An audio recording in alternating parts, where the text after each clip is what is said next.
A horrible cancer of racism plagued a University of Oklahoma fraternity. That is the word this morning from the Sigma Alpha Epsilon chapter's advisory board. Its members say that this stigma dates back at least 3 to 4 years. But this morning, there are more questions about whether the fraternity's racist chant actually began on the campus. Jericka Duncan is at the school in Norman, Oklahoma. Jericka, good morning. Good morning, Gail. Now the University of Texas is looking into whether the SAE chapter there used that same racist chant. But last night here in Norman, it was the students and the staff and even people from this area that came together to talk about diversity. People look at me like I'm crazy. People look at my do-rag. They judge me on sight.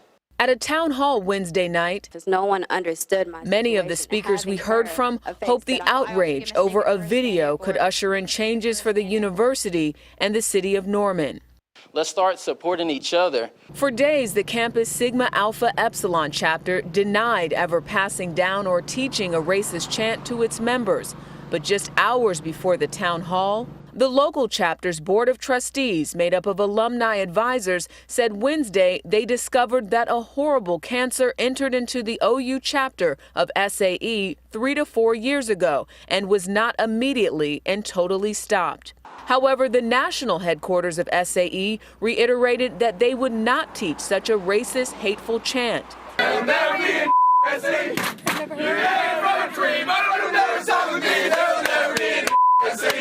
One of the so-called leaders in that video, 19-year-old Parker Rice, claimed in his apology letter that the song was taught to us.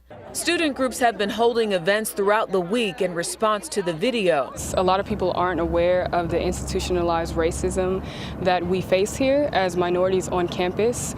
The university announced it will hire a vice president who will oversee diversity programs. Well, they will not be judged by the color of their skin. These students say the door has finally been opened to talk honestly about race. But by the content of their character, I have a dream. The university president, David Boren, says he had been meeting with minority groups regularly before the SAE incident. As for the investigation, though it is not over, he says more punishment could come down. Charlie? Jericka, thanks.